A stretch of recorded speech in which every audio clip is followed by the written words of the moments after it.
povo de Israel foi liberto do Egito, não é? E o que Deus fez? Deus levou eles até o Monte Horebe, até o Monte Sinai. E ali Deus começou a trabalhar com o seu povo, a dar algumas instruções para o povo de Israel. Então agora, não é? Moisés, a gente viu a semana passada, ele tinha recebido a lei, ele falou a lei natural, ele mencionou a lei positiva até o capítulo 23, e no capítulo 24, Deus, ele pede para Moisés subir novamente no monte, porque Deus tinha outros assuntos para tratar, né? Deus tinha algumas coisas para ensinar para Moisés, e agora se refere, no caso aqui, até o capítulo 30, né? Nós vamos estudar sobre o tabernáculo. O tabernáculo era a igreja ambulante, né? Se assim a gente pode dizer. Uma igreja desmontável. É claro que não era uma igreja, né? Um templo. Quando eu falo igreja no sentido de templo, um templo no deserto. Então esse era o tabernáculo. E esse tabernáculo é, meus irmãos, uma figura da obra do ministério do nosso Senhor Jesus Cristo. Aquilo que o pastor estava falando na nossa conferência, lembra? Que ele falou assim, olha, de Gênesis até o livro de Apocalipse, tudo na Bíblia fala de quem? Fala de Jesus. Fala da obra salvadora de Jesus. Aí ele foi fazendo um passeio, não sei se vocês lembram, né? Falando sobre o que a Bíblia diz a respeito, ou o que cada livro fala a respeito do ministério de Jesus. Então, a intenção de Deus, no Velho Testamento, é mostrar o que Jesus ia fazer por nós. A obra que Jesus ia fazer pelo pecador. Esse é o objetivo principal do Velho Testamento. O objetivo principal do Velho Testamento não é contar a história dos patriarcas. Não é contar, meus irmãos, a história da libertação de Israel. Não é contar a história dos profetas, dos reis. Não. Né? Eles estão ali para ajudar a contar a história de Jesus, a contar a história da salvação. Né? Não é um personagem da Bíblia que vai dar luz para a vida de Jesus. É a vida de Jesus que dá luz a qualquer personagem do Velho Testamento. E o que a gente encontra agora? Agora a gente encontra o Moisés subindo no monte para receber instruções a respeito de como construir esse templo ambulante, né? Esse templo que seria montado e desmontado praticamente todos os dias. Monta, desmonta, monta, desmonta, monta, desmonta, né? Teria que ter uma equipe bem forte para realizar tudo isso. E Deus preparou uma equipe para isso. Para vocês terem uma ideia, Deus ele começa a falar no capítulo 19, e o povo de Israel para ali no Monte Sinai, no capítulo 19, e eles só vão sair dali no livro de Números, lá para o capítulo 11 do livro de Números, que eles vão sair daquele lugar. Até então, lá do capítulo 19 até o capítulo 11 do livro de Números, olha só, Êxodo, Levítico, Números, todas são instruções que Deus vai dar para o seu povo enquanto eles estão estacionados. Ou seja, Deus, ele está preparando aquele povo para obedecer a sua palavra. Deus não vai ficar, meus irmãos, assim, cobrando o povo dele de uma coisa que o povo dele desconhece. É por isso que ele tem prazer, né, de ensinar o seu povo. A gente estava vendo aqui na classe com os adolescentes, tem um versículo antes da leitura de Êxodo, capítulo 24, tem um versículo aqui, acho que é no livro de Salmos, né? Você pode abrir comigo lá, no livro de Salmos, Salmos capítulo 25. Vamos ver se a gente encontra rapidinho isso aqui, né? E versículo 14, diz que o segredo do Senhor é para aqueles que o temem, e Ele lhes mostrará a sua vontade ou a sua aliança. Então, Deus ele tem o prazer de falar o que Ele é e o que Ele tem para as pessoas que temem Ele. Olha, esse versículo é muito importante, né? Então, o segredo de Deus, Deus não tem segredo com a gente, é o que Ele está dizendo. Deus tem segredo? Não, não, calma lá, né? Está dizendo que esse segredo é para aquelas pessoas que o temem. Então, aquelas pessoas que temem a Deus, que crê no Senhor Jesus Cristo, Deus não tem segredo para elas. Deus não quer esconder nada delas. Então, se você já tem Jesus, Deus não quer esconder de você quem é Jesus e o que Ele fez para te salvar e como você deve servi-lo. Deus ele não tem problema em dizer isso para a pessoa que teme Ele. E aí no finalzinho do versículo 14 diz, e Ele lhes mostrará a sua aliança. Olha só, quando você volta no capítulo 25, a primeira coisa que Deus manda eles fazer, o Moisés fazer, no tabernáculo, no versículo 10, é a arca da aliança, né? É isso, a arca que vai colocar o testemunho dentro, no capítulo 25, versículo 16. Depois porás na arca o testemunho, ou seja, a aliança. Deus, aqui no capítulo 25, 26, 27, etc., Ele vai dizer para o seu povo, olha o que eu quero que vocês façam e como eu quero que vocês me adorem. A gente não pode fazer o que quer e nem adorar a Deus do jeito que a gente acha que deve. Então, o segredo de Deus, Ele revela para você as verdades espirituais e você precisa olhar para a palavra de Deus e ver como Ele quer que você o veja e o adore. É assim que a palavra de Deus ensina. Então, vamos à leitura do capítulo 25, de uma forma rápida. Então falou o Senhor a Moisés, dizendo, fala aos filhos de Israel que me tragam uma oferta alçada, de todo homem cujo coração se mover voluntariamente, dele tomarás a minha oferta alçada.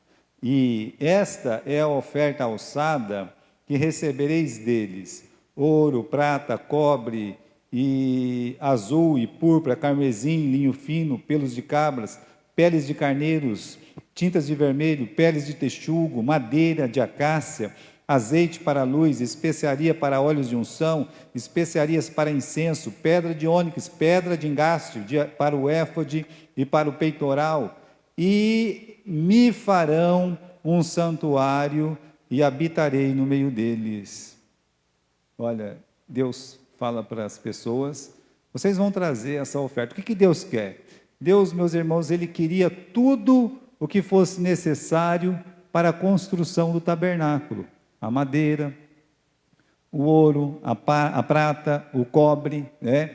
Ele queria tecidos azuis, vermelho, né?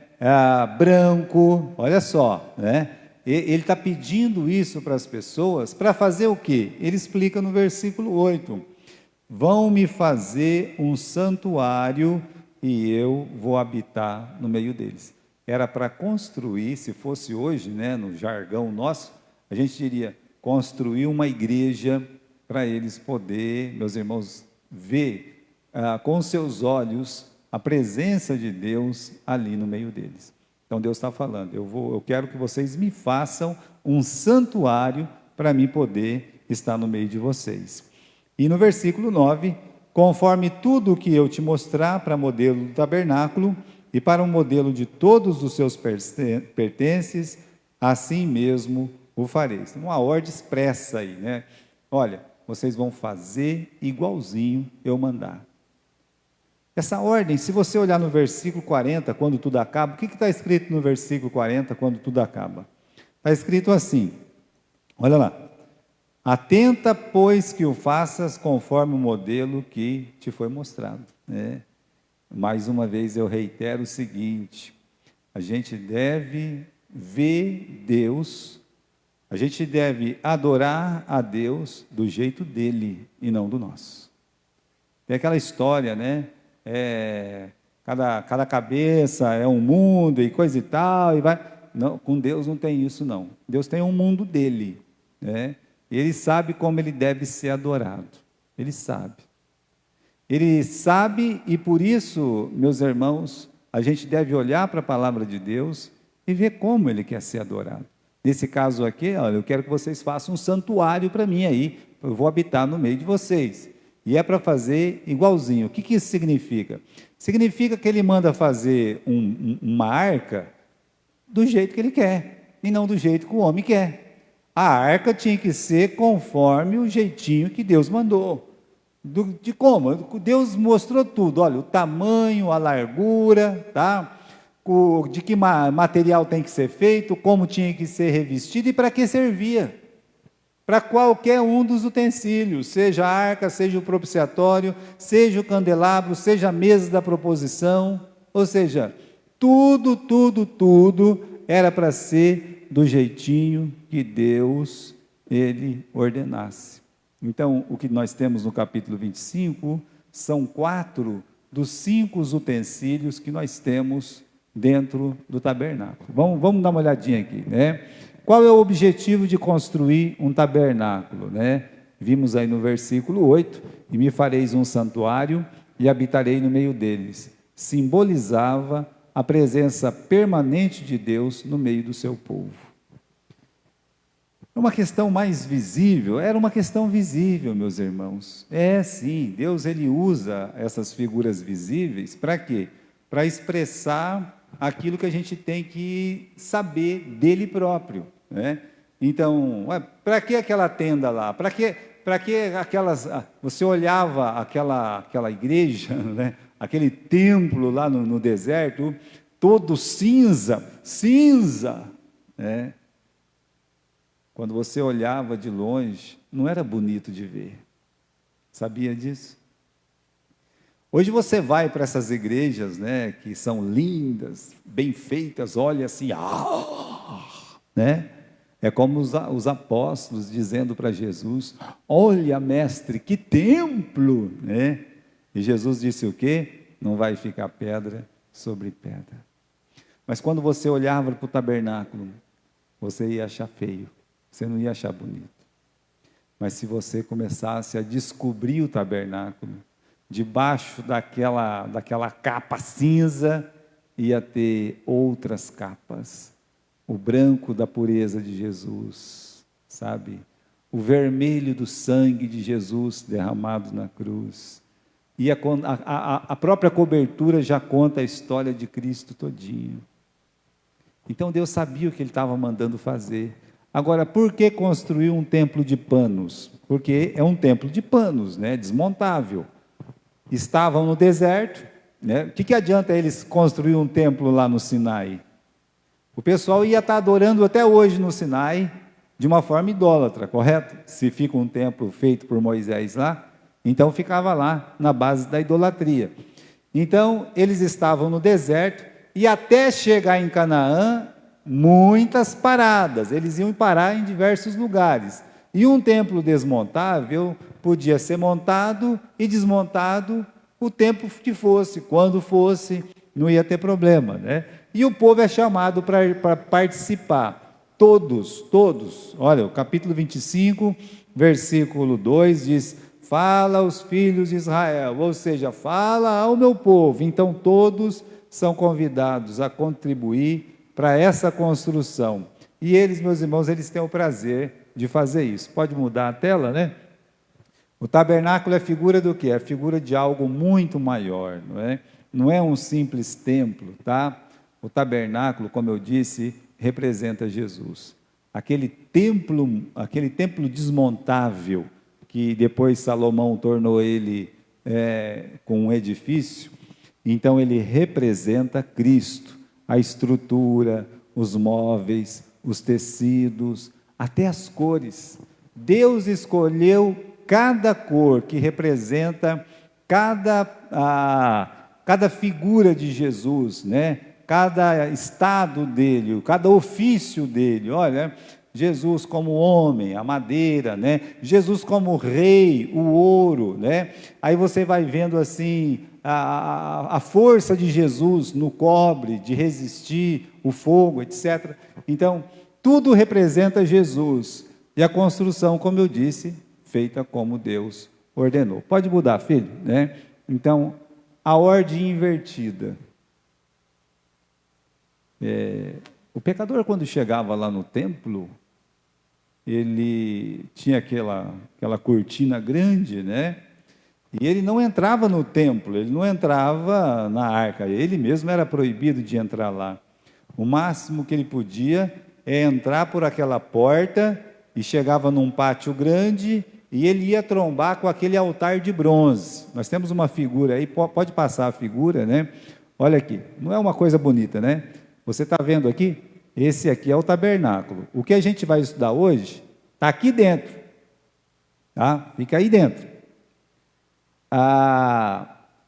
Quando o pecador ele chegava, ele entrava por essa porta aqui, né? E aí o máximo que ele conseguia era chegar até aqui, correto? Agora Deus, ele começa com a última peça que está aqui dentro. Deus começa com a última peça do tabernáculo. Ele inverte. Deus deveria começar por essa, mas essa fica por último. Ele inverte. Ele faz isso, meus irmãos. Pode voltar lá onde a gente estava, filho, né? Ele entra pela porta do pátio, tá? Mas é justamente o mobiliário do pátio as últimas peças a serem mencionadas. A última coisa vista pelo pecador, e que não podia ser visto, era a Arca da Aliança, né? Que jamais teria acesso, e é por essa peça que Deus começa a sua descrição. Agora, o que isso significa? Que o pecador, por causa do pecado, ele não tem lugar. Por causa do pecado, o pecador, ele não tem acesso ao altar. O que diz em Romanos 3, 23? Vamos abrir lá? Você tem a sua Bíblia? Então abra lá. Romanos, capítulo 3 e versículo 23. Né? Vamos deixar um jovem ler. Né? Aí. Então, quem vai ler para nós aqui? Romanos, capítulo 3 e versículo 23. Já encontrou, Gi? Já? Então, leia alto para nós aí.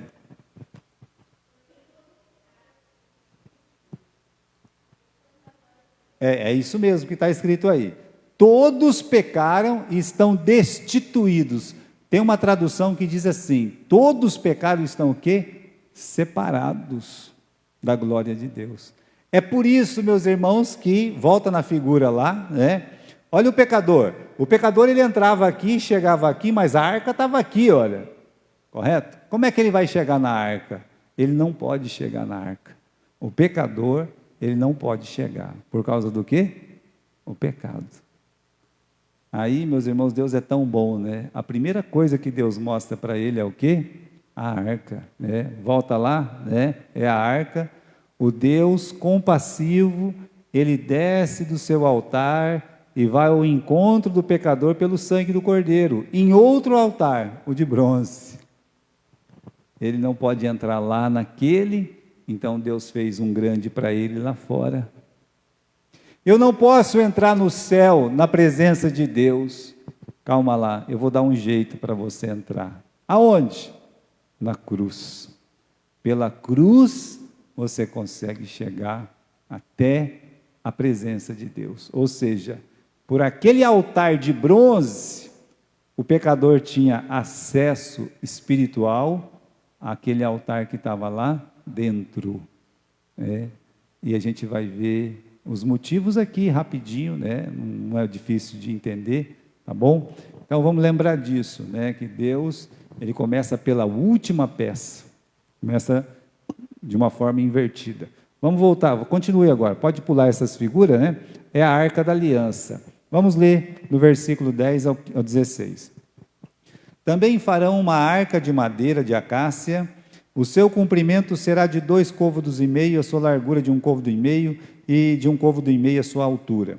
E cobri-la-á de ouro puro, por dentro e por fora a cobrirás, e farás sobre ela uma coroa de ouro ao redor, e fundirás para ela 4 argolas de ouro, e as porás nos 4 cantos dela, 2 argolas num lado dela, 2 argolas no outro, e farás varas de madeira de acácia e as cobrirás com ouro, e colocarás as varas de argola aos lados da arca para se levar com elas a arca.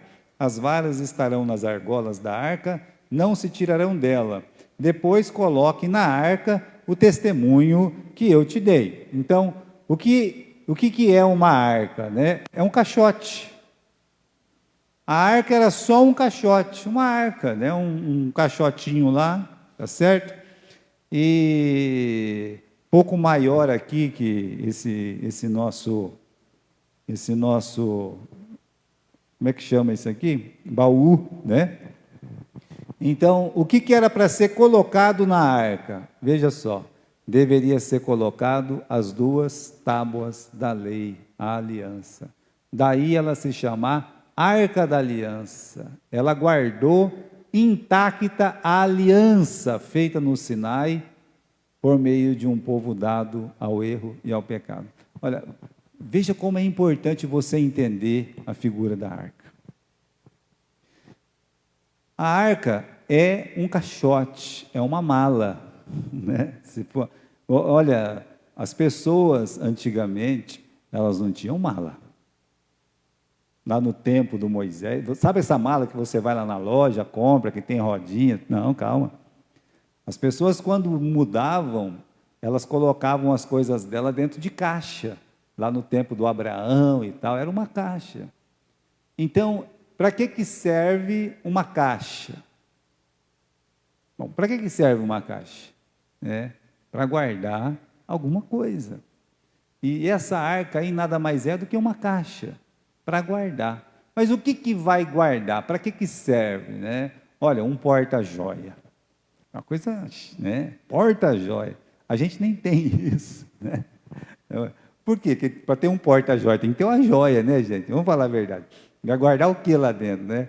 Ah, vou guardar esse anelzinho. Não tem valor nenhum, então isso aí não é um porta-joia, isso é um porta-treco, né? Porta-treco a gente tem até dentro do carro. Agora, para guardar joia, né? Tem caixa que é para coisas, né? Ó, isso aqui é para guardar uma manteiga aí dentro, né? Tá bom. Mas essa caixa que Deus mandou fazer é para, olha o versículo 16, é para guardar o quê? As 2 tábuas da lei, os 10 mandamentos. Vai guardar os 10 mandamentos. E tem um simbolismo muito grande isso. Por quê? Porque só teve uma pessoa nesse mundo, vou repetir, só teve uma pessoa nesse mundo que guardou os 10 mandamentos. Quem que foi essa pessoa? Jesus. Então Jesus, essa arca representa Jesus. Por isso ela é feita de madeira, porque Jesus foi homem. Então, mesmo revestida de ouro, que é a glória de Deus, Jesus, como homem, ele guardou os 10 mandamentos. Ele não guardou os 10 mandamentos sendo um anjo. Não. Ele guardou os 10 mandamentos sendo homem. Ele guardou para mim e para você. Os 10 mandamentos estavam lá. Jesus, ele não quebrou nenhum dos 10 mandamentos. Agora vamos para o segundo elemento aí, do versículo 17 ao 21.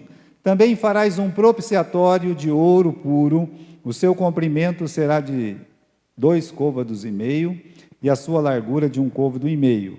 Farás também 2 querubins de ouro, do lado batido farás, nas suas extremidades do propiciatório.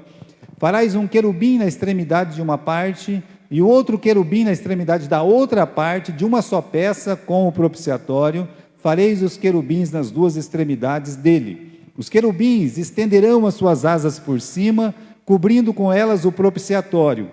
A face deles, uma defronte da outra, as faces do querubim estarão olhando para o propiciatório, e porás o propiciatório em cima da arca, depois que houveres posto na arca o testemunho que eu te dei. O que era o propiciatório? Era a tampa da arca. Então, meus irmãos, toda panela tem que ter uma tampa, toda caixa tem que ter uma tampa. E aqui, a nossa arca tinha uma tampa. E essa tampa se chama propiciatório. É nome esquisito, né? Então, meus irmãos, sobre essa tampa foi posto 2 querubins com o rosto voltado para baixo. Qual que é a função do propiciatório? Antes, vamos dar uma olhadinha na figura aí, tá? Está aqui a figura. Eu sei que o pessoal de casa fica bravo, né, quando a gente entra aqui dentro, mas é assim, aqui está a caixa, tá bom? E aqui está a lei. Jesus é o único que guarda a lei. Agora, veja só, a tampa da caixa é essa aqui, olha. A tampa você sabe, é uma coisa fina, né? Então era só colocar aqui. É que Deus mandou fazer 2 anjos, um olhando para o outro, mas olhando para baixo, né? Os 2 anjos olhando para baixo, olhando para a tampa. Os anjos tinham que olhar para a tampa. É assim, né? Por que que os anjos tinham que olhar para a tampa? Né? Então, a figura dos querubins com as asas olhando para baixo assim, é porque o sacerdote, uma vez por ano, ele entrava lá dentro, pegava o sangue do cordeiro e fazia o quê? E jogava naquela tampa. Olha só, aquela tampa, ela era toda cheia de sangue. O céu está olhando para a tampa. Ou seja, olha, nós estamos olhando para o sangue do Cordeiro. É muito importante essa figura do propiciatório. Por quê? Porque é o lugar que Deus quer que você se encontre com Ele. Vamos dar uma olhadinha aqui, né? Vamos para a nossa... Pode voltar lá. Qual é a função do propiciatório? É o lugar de encontro entre Deus e o homem. Olha só. Ali virei a ti e falarei contigo de cima do propiciatório, né? Então, meus irmãos, você vai olhar esse ponto de encontro. O único lugar onde Deus pode encontrar e falar com o pecador é em Jesus, pelo seu sangue. É só pelo sangue de Jesus que você tem acesso a Deus.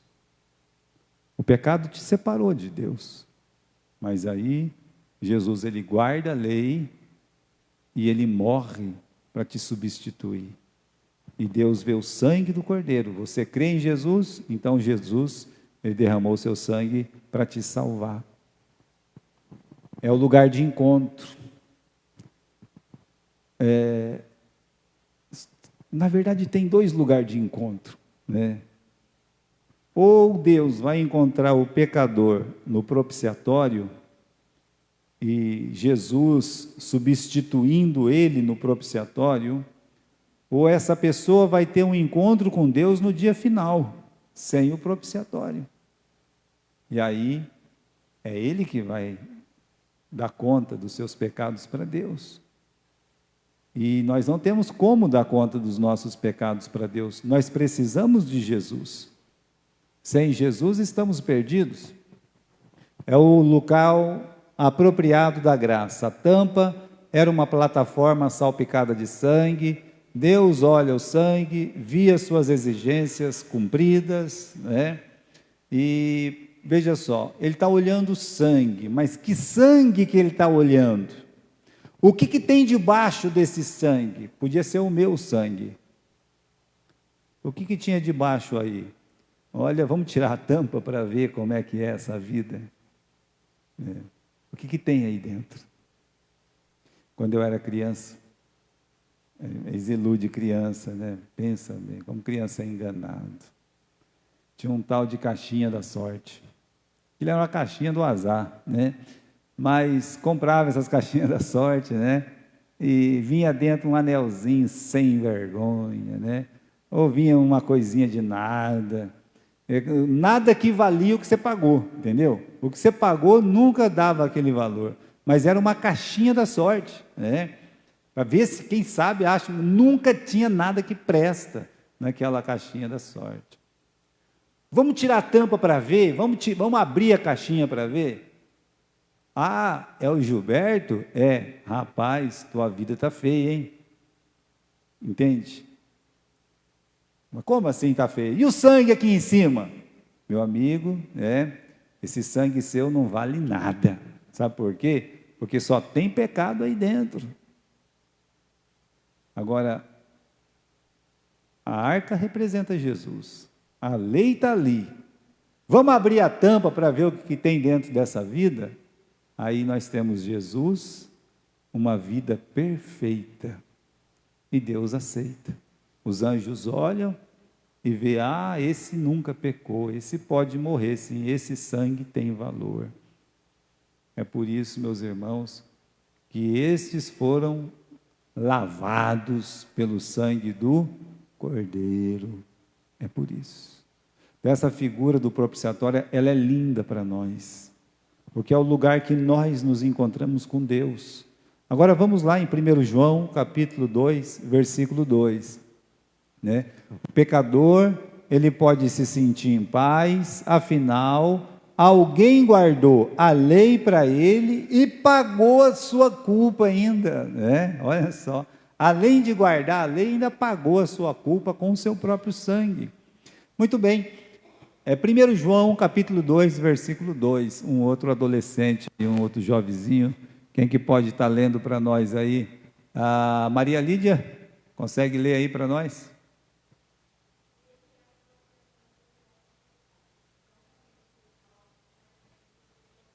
Muito bem. O assunto aí era o pecado. Se dissermos que não temos pecado, enganamos a nós mesmos e fazemos de Deus mentiroso. É o que ele diz no capítulo 1. Não é assim que ele diz no capítulo 1, no versículo 8, no versículo 10, não é isso? Aí no capítulo 2 ele fala isso, mas temos um advogado, Pois bem, no versículo 2 ele fala exatamente assim. Lê de novo, Maria Lídia.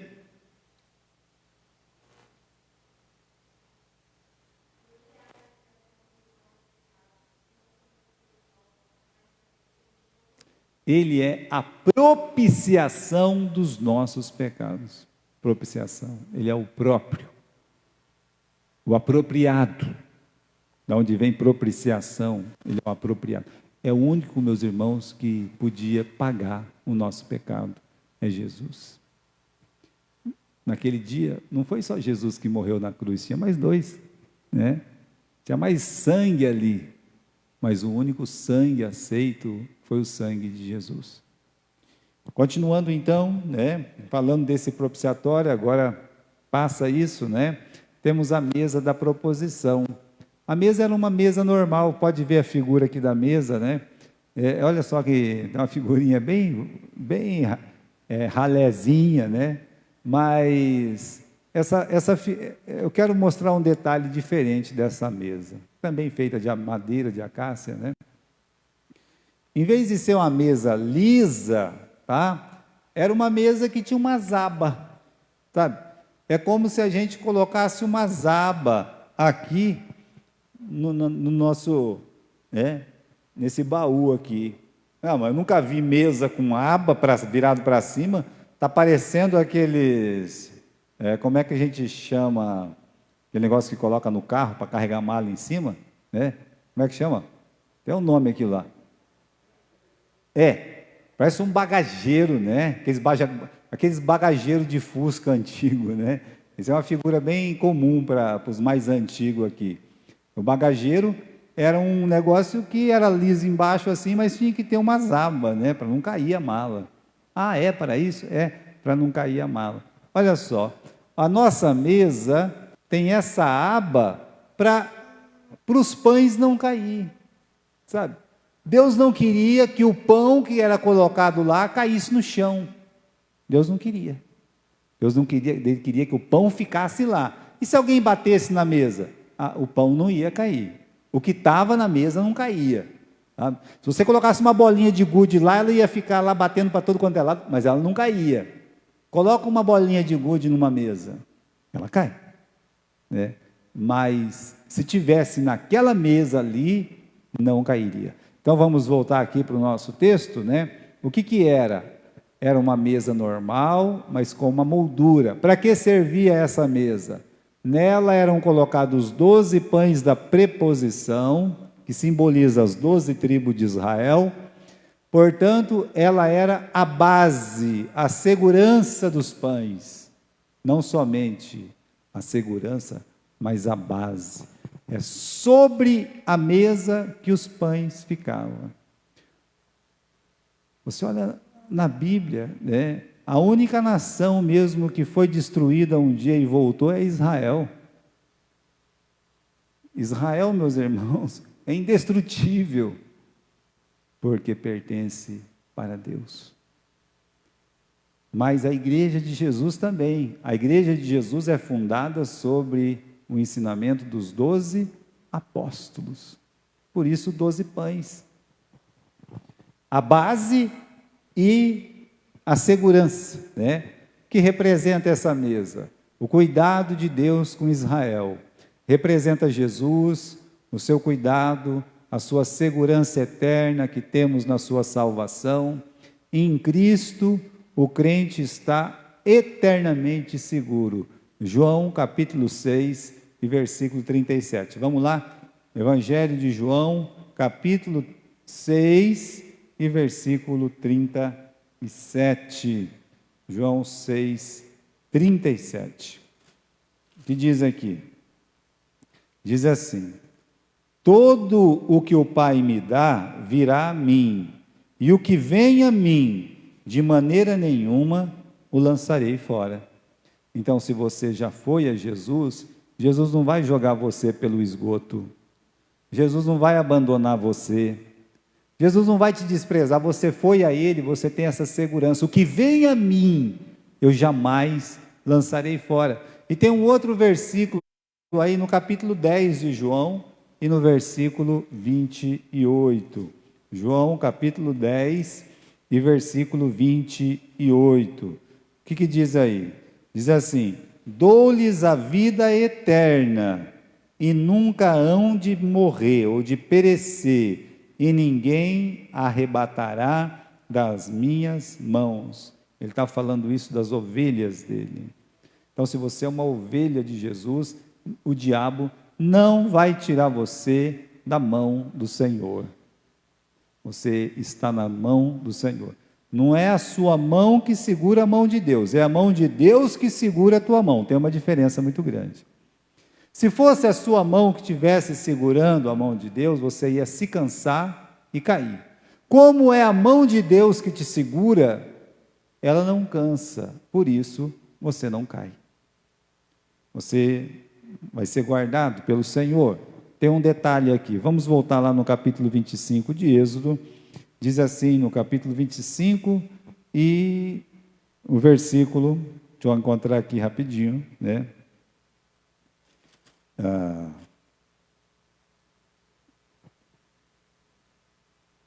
Okay.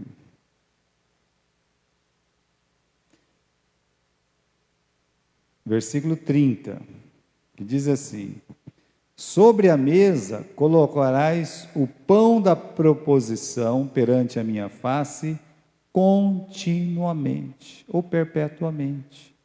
Eu não sei como é que está escrito na tua Bíblia. Tem Bíblia que está escrito continuamente, ou seja, todos os dias, né?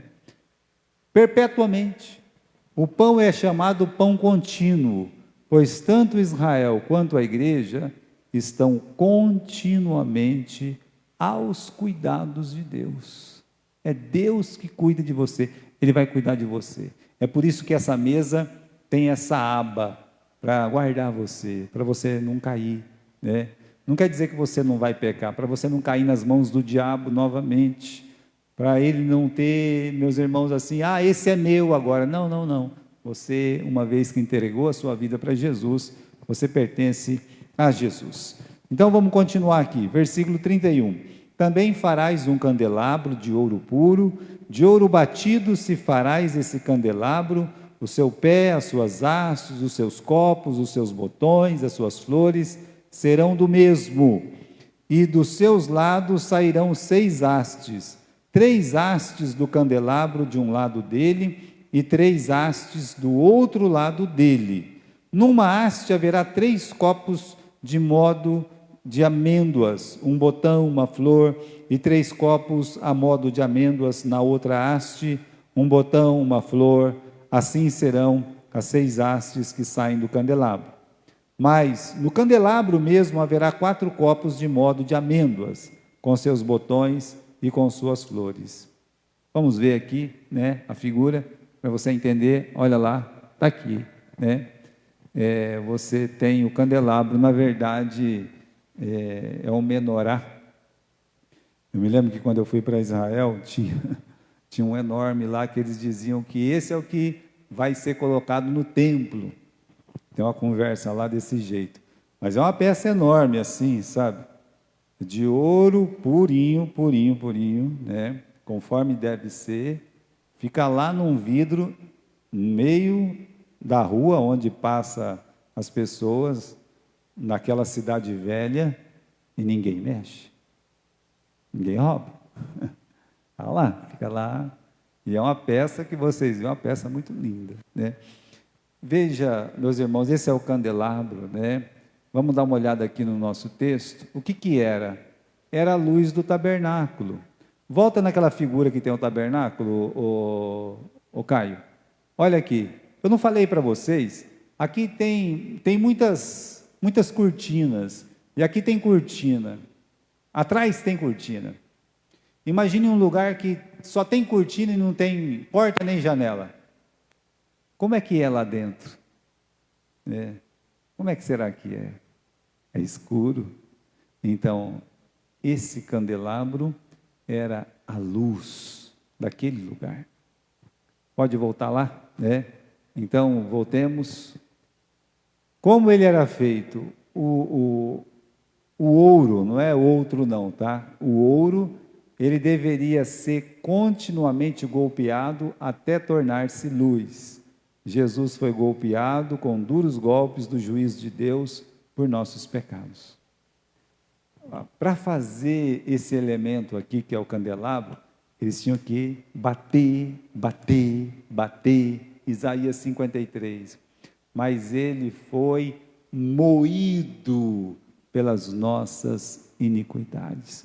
O castigo que nos traz a paz estava sobre ele. E pelas suas pisaduras nós fomos sarados. Então, a forma com que ele foi feito, a forma como nós recebemos a salvação, o Espírito Santo, foi Jesus sendo golpeado, sofrido, né? O que representa? É uma figura de Cristo. Jesus, ele já tinha dito, eu sou a luz do mundo. Jesus é a luz do mundo. E como é que funcionava essa luz? Tem que ter alguma coisa que faz a luz funcionar. Aqui é energia elétrica, mas naquele tempo não tinha energia elétrica. Era o azeite. Era o azeite, né? E como é que funcionava? O azeite tinha que passar naqueles orifícios. Vamos voltar para a figura, né? Tinha que passar, né? Tinha que passar por aqui assim, né? Bonitinho, e tinha que funcionar. Esse negócio entupisse aí, não funcionava. Então vamos ali na nossa figura, no nosso texto, né? O azeite representa o Espírito Santo. O Espírito Santo só foi dado para a igreja após a morte de Jesus. E uma pessoa só pode ter o Espírito Santo se primeiro ele crê em Cristo. Agora veja uma outra coisa ali. Pode mudar, filho. O cuidado com as lâmpadas. As 6 lâmpadas que saem da hastes representam os cristãos e a igreja em todo o mundo. É muito importante você entender o seguinte: as 7 lâmpadas juntas representam Jesus. Separadamente, elas representam a igreja, os cristãos, porque também nós somos chamados por Jesus de luz deste mundo, tá? Agora, o cuidado do sacerdote com as lâmpadas. Aqui é um ponto importante que tem que ser lembrado quando você estuda a menorá. É o seguinte: cada lâmpada recebia seus cuidados. A parte queimada do pavio não dava luz. E chega lá, tem uma luzinha apagada no meio das 7. Vai ficar apagada? O sacerdote precisava, então, remover a sujeira. Aí era necessário uma espivitadeira de ouro. Olha que interessante. Apagou uma luz. né? Então vamos voltar na figura, olha só. Ah, essa aqui apagou, né? Justamente essa aqui, vamos quebrar esse negócio aqui então, né? Vamos quebrar, não serve para nada mesmo, não está valendo de nada, né? Não, o sacerdote ia lá com um desentupidor. Meu pai arrumou muitos anos, ele era consertador de fogão, e para ajudar, eu ajudava ele quando era criança, ele falava, olha, pega esse pedaço, era sabe, tipo uma corda de violão, e vai cutucando para tudo quanto é lugar aí dentro, né? Até o fogo sair azulzinho. Assim que sair azulzinho, é porque o seu serviço ficou bom, né? Então, volta lá no nosso estudo, né? O sacerdote precisava remover a sujeira. E o crente, quando ele está obscurecido pelo pecado, ele não brilha como uma luz. É preciso que ele seja limpo para dar a verdadeira luz. Então, não é para quebrar a haste, não é para deixar a haste apagada, não. Então, o serviço sacerdotal, que é o serviço de Jesus, é para estar sempre limpando. Então, uma coisa, meus irmãos, que Deus faz por nós, é nos limpar todos os dias. Então, nós temos que, né, aquele negócio de eu aspiro a palavra de Deus, né, e expiro pecado. Eu trago um ar que é puro e eu solto um ar contaminado. Então, na nossa vida espiritual é assim. Nós devemos trazer para dentro de nós a pureza da palavra de Deus e soltar, confessar pecados. Esse é o jeito mais simples de ter uma pureza espiritual de vida. Então, o desejo de Deus não é quebrar a haste, não é desprezar a haste, permitir que ela fique sem luz, não. Era para limpar, para que aquele azeite corresse livremente. Limpos, o Espírito Santo corre livremente para dar uma luz. Esse é o sentido espiritual dessas figuras. E então, irmãos, terminamos aí, né? Nós não temos mais nenhum versículo aí, a não ser esse 40, tá? Que diz, olha, que faças conforme o modelo que te foi mostrado no monte. Faz certinho, do jeito que eu mostrei para você lá no monte, você faça essas figuras.